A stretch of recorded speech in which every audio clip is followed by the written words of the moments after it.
Will somebody with half a brain out there give this guy his own podcast or his own full-time show? And excuse me if he already does, and I missed it, but I caught something with him on YouTube a while back, and then every once in a while the YouTube algorithm will serve me something. And he popped up again last night. And I was watching this video, and we got to the point where I wasn't even watching the video. I was just listening to the video. A lot of times I have my YouTube app and just auto plays, and I just listen, like a podcast, for example. And every once in a while I'm picking this thing up and looking at what's going on. And, you know, cinematography was awesome. He was tasting like same wine from 5 different years. And that was a pretty cool episode. They crushed the cinematography on it. It was just awesome. But I'm listening to it, I'm like, why isn't there more people like this talking about food and wine? You know, I'm doing another episode about, you know, I don't know whether food TV fell or not, but I always felt like they fell off.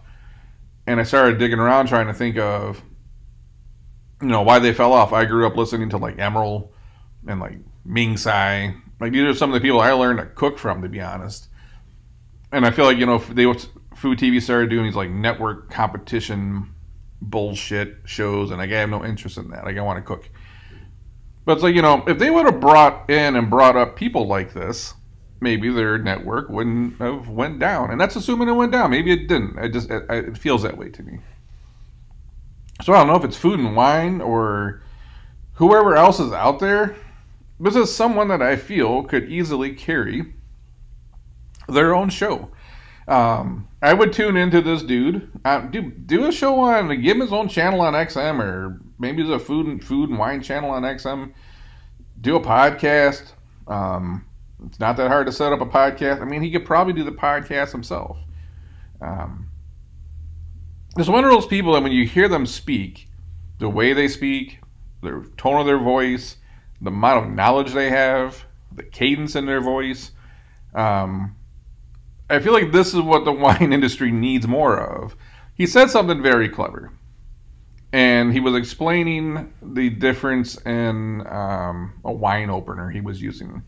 One of the bottles he opened, I think it was a 1994 vintage. Don't quote me on that. He said it was corked, where, you know, something went wrong in the aging process. And as before that, I think another bottle, the cork broke, and he was going into the different types of openers. And he says, you know, we're nerds, we're not snobs. And I'm like, that's a great forking line.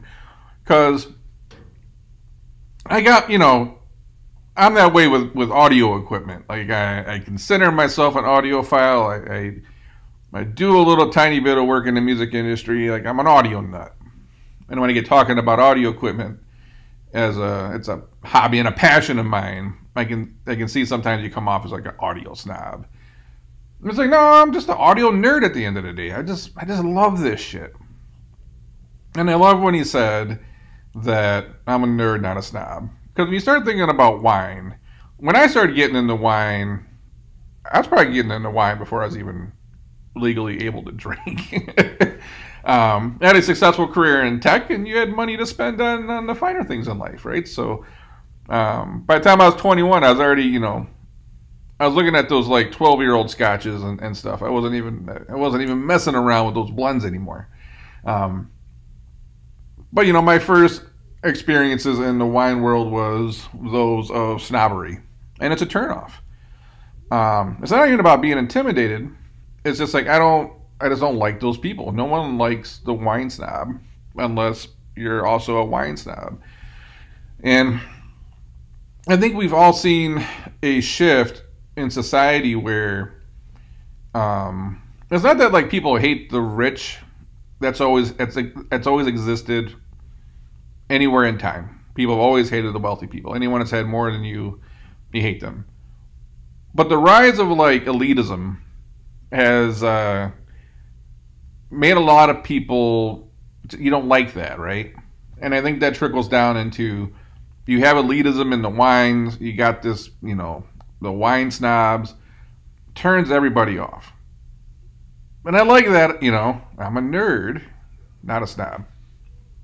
Breaking down those barriers. I used to get the, Wine Spectator mag or whatever, Wine Enthusiast. I didn't enjoy reading that stuff. I like going to my favorite restaurant and just asking the sound. I tell them what I like and bring me something. They come up and they tell you all about it, and I'll enjoy that experience more any day than reading something that's overly pretentious. And I'm looking at somebody that's got the charisma and the voice and the knowledge and the personality to probably break down these barriers in the wine industry. And this guy could do a podcast, even if it's once a week or twice a week, I would tune into, or I don't even need to see the video.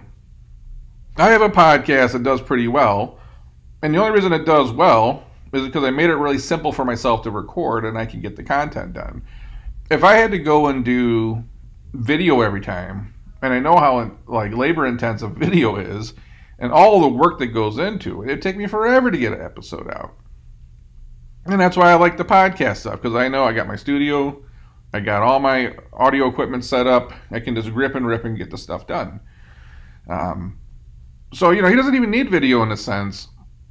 Just hearing, what's those videos you see on YouTube, like ASMR or something, where it's just about the sounds you hear and it's relaxing.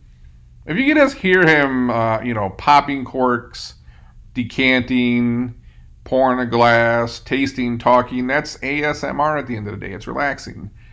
Talking about cheaper bottles of wine. I like both, though. I mean, every year I get my case of Opus One and the Camus Special Selection. I guess it's one of those things. I'm going to get that call from my dude every year. I'm going to go pick those things up. But I like killing a $15 bottle of Malbec. It's, to me, good is good. Good doesn't come with the price range. I'm that way about Scotch. I'm drinking some extraordinarily expensive Scotches. $4,000 or $5,000 bottles, and there's $200 bottles I'd rather have any given day over that $4,000 bottle. It's like a lot of times with liquor and even wine, like price is associated with rarity, not quality. So you can get a good $50 bottle. So to just hear him go through and crack 3 bottles open, you get 3 or 4 people together, like a conversation, just shooting the shit amongst friends, and just do a podcast. You don't even need a video. ASMR, talking about the wines in a nerdy way, not in a snobby way.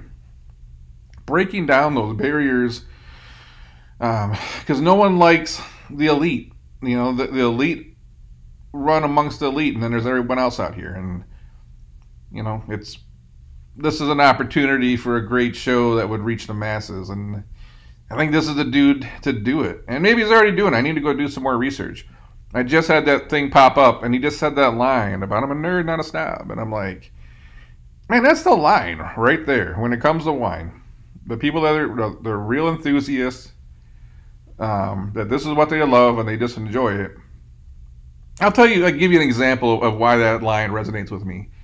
I was looking at doing a deal on a piece of property, and it wasn't the biggest deal in the world, but it wasn't the smallest. It was a nice sized deal, and I'm I'm negotiating with this person, and there was a particular wine I was liking at the time. It was I still like it. I think it depends on the year. I think it was a Luca Malbec. It's one of those ones that I call a daily drinker, right? It's the glass of wine I can have every day with my dark chocolate that my cardiologist says is good for me. And as we're getting this deal moving, and the person I'm dealing with is they're rich. Like, I do okay. This person is like they probably got a trunk full of money, kind of money. And I threw a line out there. It's like, oh, after we get this deal done, we'll have to crack open a Malbec or something. And I'll never forget.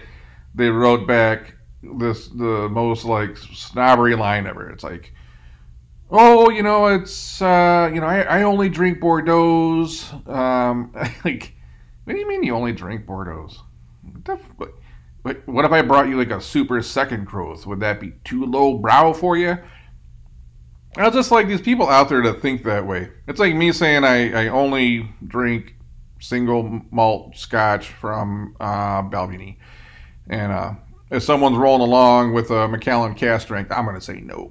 Get out of here, man. Let's go. Get a glass, pour it. But those people out there exist where, they can only drink wine from a specific region and everything else is like just trash. You're trash. Go back to your trailer park and drink your Malbec, loser.